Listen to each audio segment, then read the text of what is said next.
Hello everyone, welcome to G centric. मेरा नाम है ब्रज किशोर कटारे और in this session we are starting digital electronics. तो डिजिटल इलेक्ट्रॉनिक्स की अगर मैं बात करता हूँ, it's a very interesting subject और गेट पॉइंट ऑफ व्यू से अगर हम देखें so that's a important for scoring purpose. जैसे गेट में सभी को पता है इट्स 100 मार्क्स पेपर, तो इसमें एक एक नंबर की बहुत वैल्यू है। एक एक नंबर की वैल्यू की अगर हम यहाँ तक बात करते हैं तो डिजिटल इलेक्ट्रॉनिक्स वो सब्जेक्ट है जिसका स्कोरिंग सेक्शन इसको हम बोलते हैं इन गेट पेपर। यानी कि अगर आपको स्कोर अच्छा करना है देन ऑब्वियसली आपका डिजिटल इलेक्ट्रॉनिक्स जो है बहुत अच्छा होना चाहिए।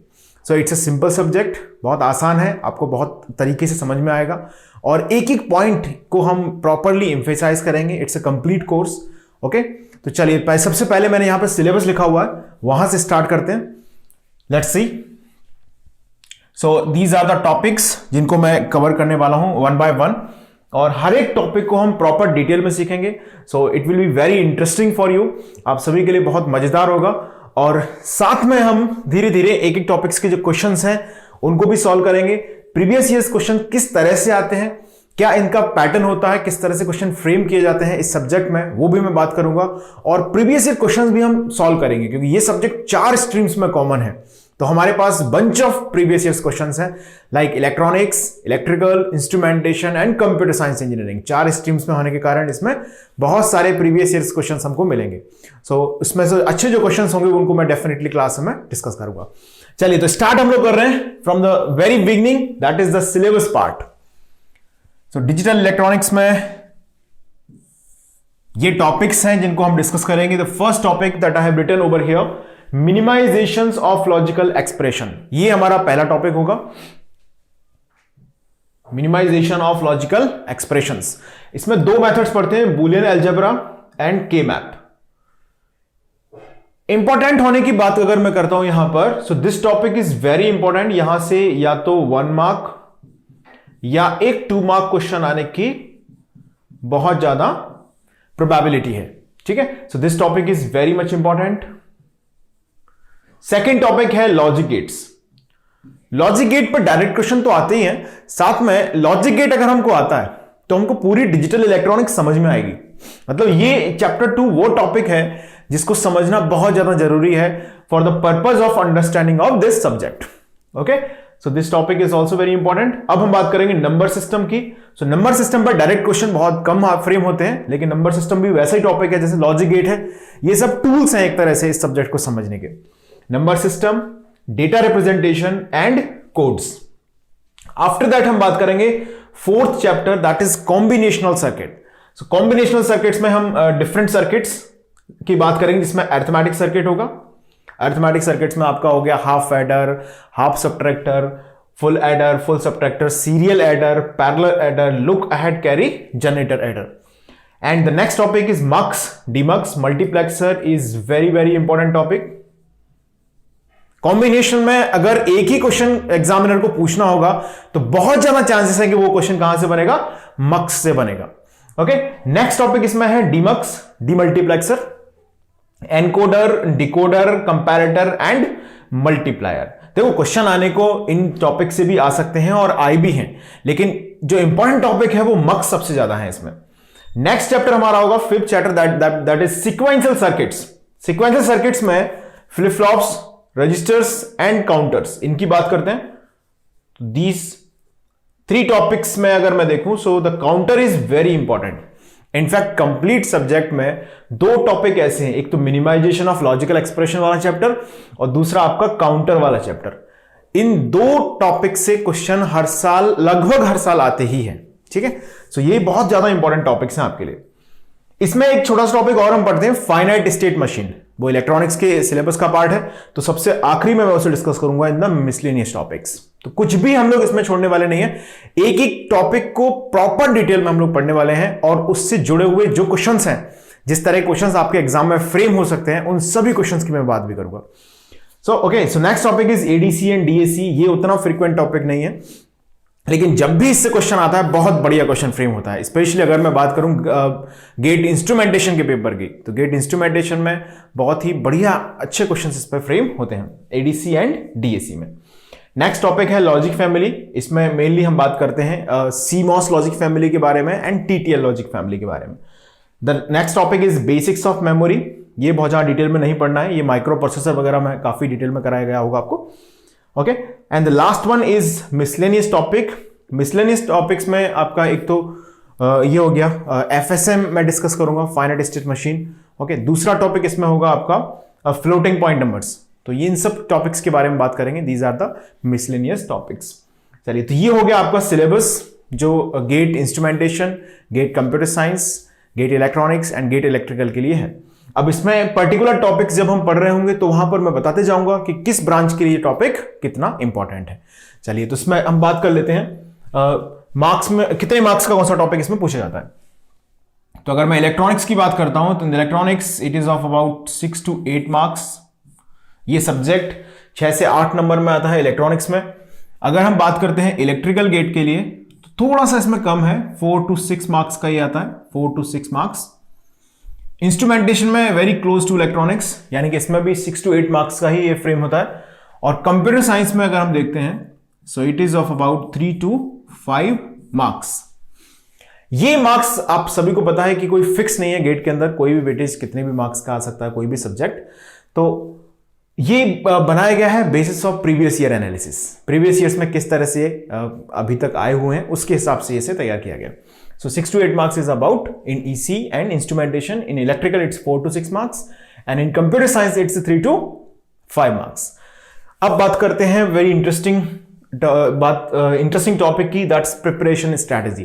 किस तरह से हमें इस सब्जेक्ट को तैयार करना चाहिए। ये स्टूडेंट्स के मन में बहुत ज्यादा डाउट्स रहता है कि कैसे सर इसको पढ़ना चाहिए। तो यहीं पे मैं बता देता हूं आपको। सबसे पहले आपको तैयार करना है क्लास नोट्स। क्लास नोट्स का मतलब है कि इन सभी टॉपिक्स के प्रॉपरली जो मैं यहां पर क्लास में कवर करूंगा टॉपिक्स, और वहां पर मैं जो भी चीजें लिखाऊंगा उन सभी को आपको सबसे पहले तैयार करना है।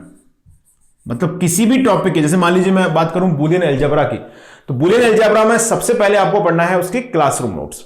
यानी क्लास में जो भी टॉपिक कवर हो रहे हैं, जिस भी तरीके से मैंने क्वेश्चंस कराए हैं, जिस सीक्वेंस में easy to moderate to tough हम लोग बढ़ेंगे, तो कॉन्सेप्चुअली आपको थोड़ा सा एक जर्नी समझ में आएगी। तो सबसे पहले आपको प्रिपेयर करना है हर टॉपिक के क्लास नोट्स को। ओके, उससे पहले कोई किताब नहीं, कुछ नहीं। दूसरे नंबर पर आते हैं आपके गेट प्रीवियस ईयर्स। फॉर्चुनेटली ये सब्जेक्ट 4 स्ट्रीम्स में कॉमन है, इलेक्ट्रॉनिक्स में, इलेक्ट्रिकल में, इंस्ट्रूमेंटेशन में एंड कंप्यूटर साइंस में। तो 4 स्ट्रीम्स के प्रीवियस ईयर्स आपको सॉल्व करना है। ठीक है, थोड़ा थोड़ा सिलेबस वेरिएशन है, तो वहां पर मैंने जो क्लास में जो टॉपिक्स कवर किए हैं, जैसे इसीलिए मैंने बोला अभी पहले क्लास नोट्स पहले पढ़िएगा। तो जो मैंने टॉपिक्स क्लास में कवर किए हैं उन्हीं टॉपिक्स के प्रीवियस ईयर्स आपको सॉल्व करने हैं अदर ब्रांचेस के। अपनी ब्रांचेस के सारे करने हैं, ऑब्वियस है। तो ये आपकी सेकेंड स्टेप होगी। ओके, अब बात करता हूं मैं थर्ड स्टेप की। थर्ड स्टेप में आप चाहें तो ईएससी के ऑब्जेक्टिव पार्ट के क्वेश्चंस कर सकते हैं इन इलेक्ट्रॉनिक्स और इलेक्ट्रिकल पेपर्स।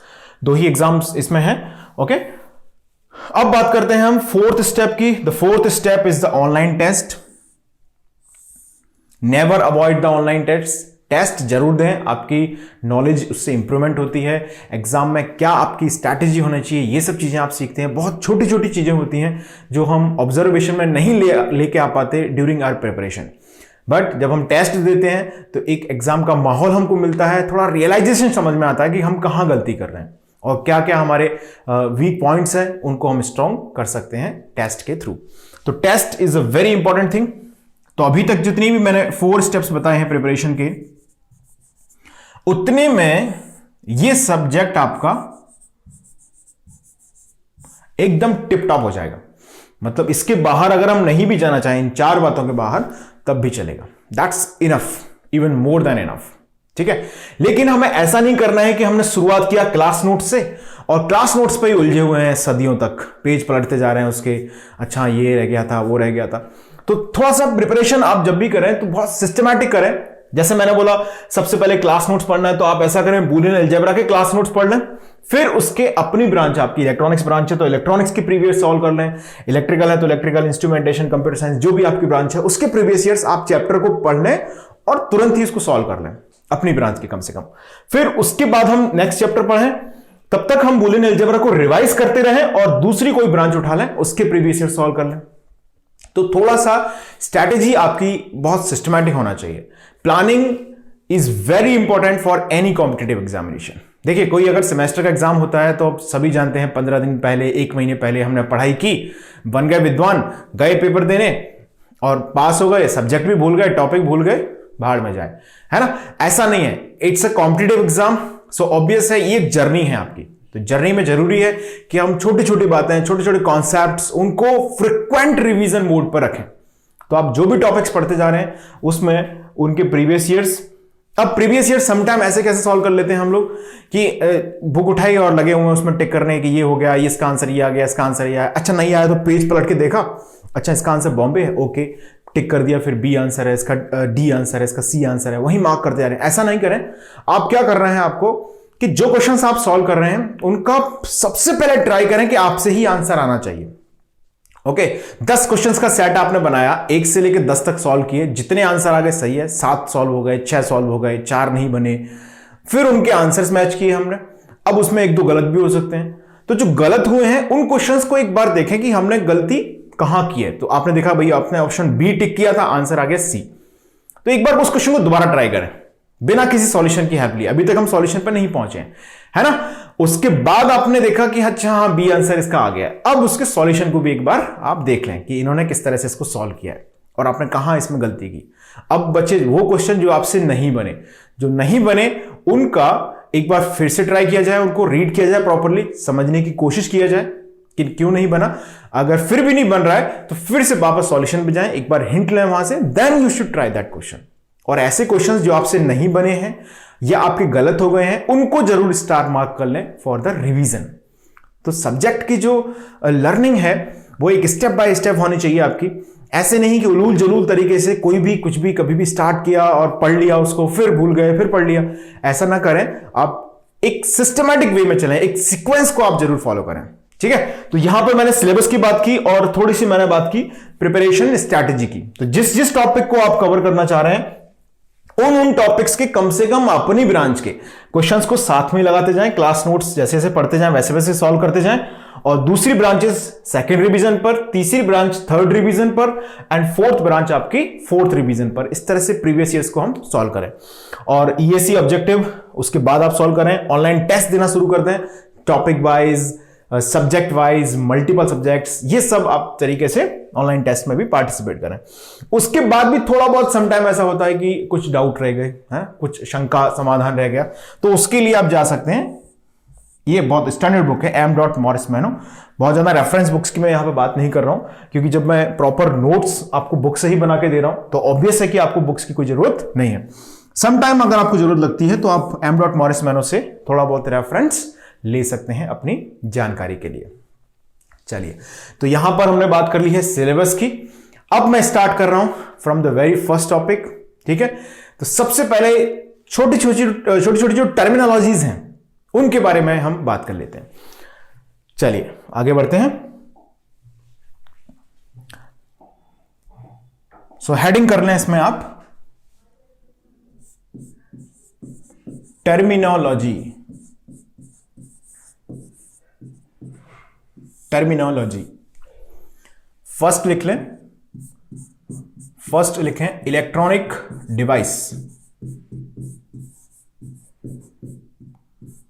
फर्स्ट लिखिएगा electronic device.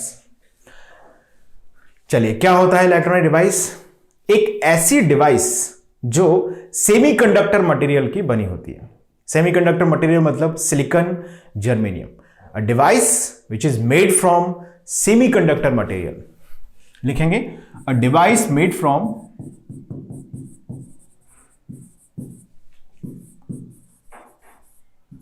Semiconductor material.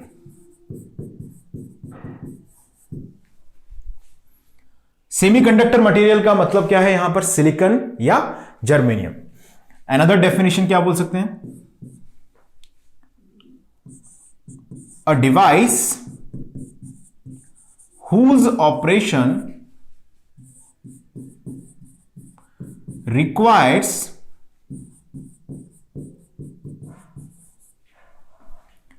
controlled flow of electron, controlled flow of electron.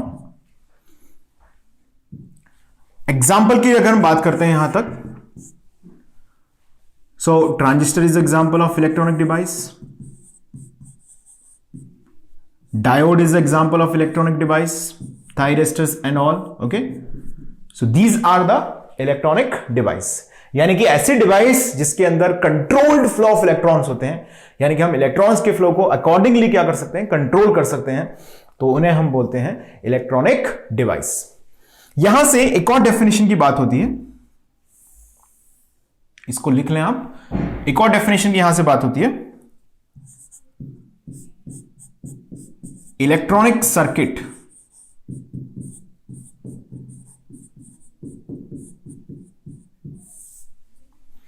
एक ऐसा सर्किट जिसके अंदर एज अ मेन कंपोनेंट कम से कम एक इलेक्ट्रॉनिक डिवाइस लगी है, उसे हम बोलते हैं इलेक्ट्रॉनिक सर्किट। यानी कि a circuit which consist of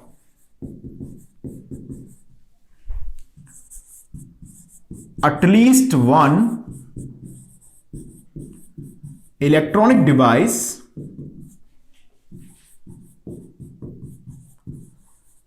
as a main component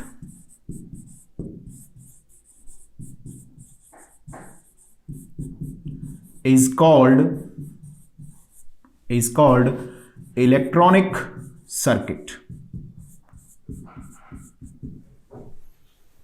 यानी कि मेन कंपोनेंट के तौर पर एक इलेक्ट्रॉनिक डिवाइस, यानी कि कोई भी एक ट्रांजिस्टर या एक डायोड लगा होता है, तो हम उसे बोलते हैं इलेक्ट्रॉनिक सर्किट। इलेक्ट्रॉनिक सर्किट्स के क्लासिफिकेशंस भी हैं। क्लासिफिकेशंस की जहां तक हम बात करते हैं, सो ये 3 कैटेगरीज में क्लासिफाइड होते हैं electronic circuits.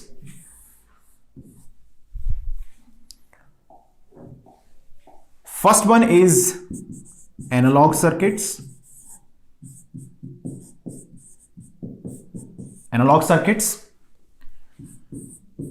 Second one is digital circuits. And third one is mixed signal circuit. Mixed signal circuit. Analog circuit कौन से सर्किट्स होते हैं? Which can process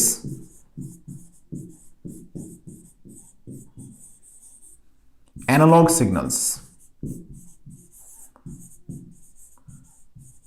analogue signal, digital signal, इनके बारे में सिग्नल सिस्टम्स में पढ़ा जाता है, लेकिन यहां पर मैं एक वन लाइन स्टेटमेंट बोलूंगा। एनालॉग सिग्नल्स ऐसे सिग्नल्स होते हैं, those are continuous in their values. यानी कि मान लीजिए आपने एक रेंज डिफाइन की 0 से लेकर 5 वोल्ट तक की, और उस रेंज पर हर वैल्यू डिफाइंड है, इसका मतलब है वो सिग्नल क्या है? एनालॉग सिग्नल है। ओके, तो एनालॉग सिग्नल क्या है? जिसकी एक डायनामिक रेंज के अंदर हर वैल्यू डिफाइंड है, उसे हम बोलते हैं एनालॉग सिग्नल। और एक ऐसा सर्किट जो एनालॉग सिग्नल्स के साथ डील करता है, उसे हम बोलते हैं एनालॉग सर्किट। चलिए अब बात करते हैं डेफिनेशन ऑफ डिजिटल सर्किट की। यानी कि a circuit which can process